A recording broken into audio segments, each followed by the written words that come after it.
Hello fellow adventurers. Well, I wanted to do a quick video here today on the portable power supplies that I've used over the years, my needs, my wants, and my future wants. So I'm actually looking for a little bit of input from you guys too. So leave me a note in the comments below as to where I should go and the next step that I should take. But let me explain my progression at this point.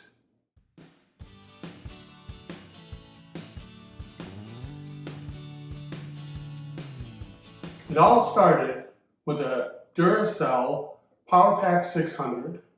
I bought this because our power was always going out. We always needed to charge a phone, run a light, or a fan, just basic use. In my opinion, it was complete garbage. It worked half a dozen times, and then one day it wouldn't accept a charge anymore. I contacted Duracell, who gave me no tips or information about what I could try. They just said they no longer made this model and recommended me buying their newer model. So, guess what?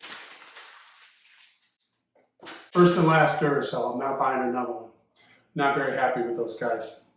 The next battery we bought was to replace the Duracell. We'll run a small air compressor for a body art airbrush tattoo system that we had that we would take to festivals and sometimes out where there was no remote power. That was the PS600 by Polaroid.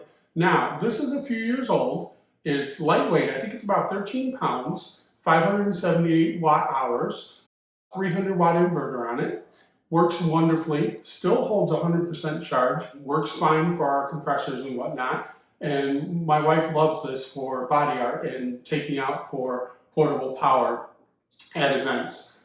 The next battery pack we bought was the Flashfish EA300.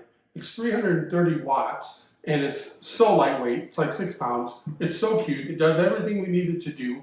To run my Cpap, I can get almost 2 full nights out of this, and I'm sleeping 6 to 7 hours a night with a humidifier, with a heated tube, and pressure of 12 on my Cpap.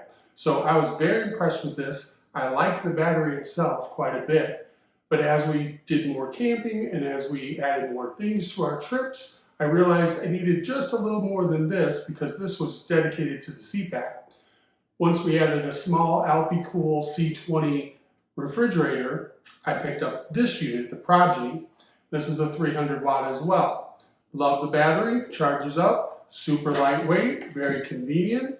Also has a wireless phone charger right on top, really nice feature. Great little battery. Again, I use this for a short weekend trip for the refrigerator generally. So everything's going good. I liked the Progeny battery so much that I picked up their Progeny 500. Now this is 500 watts. My thought on this was I can get more time out of the refrigerator, and maybe if these aren't fully charged or enough charged, I can get the Cpap going on this. We also have laptops, we have drones, we have other things that are requiring power. So I thought, go with a bigger battery, Bill, go with a bigger battery. Well, guess what?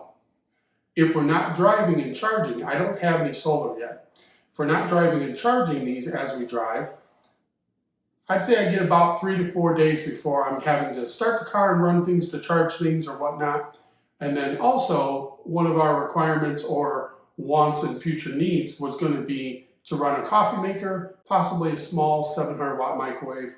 So I was looking at future, like what would be the next step? If I was to take these out, maybe take this as a secondary backup battery. But these are just cute and fun and great for like a 2-day weekend trip type of thing.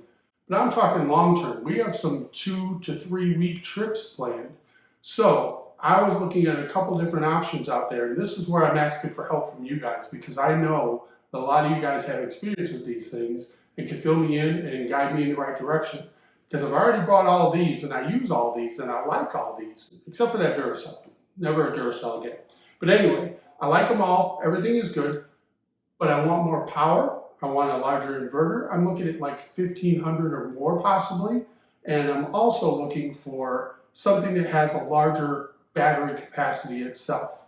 I've got a couple things in mind, and I'm curious about what your guys' input is on each of these or the pros and the cons of them.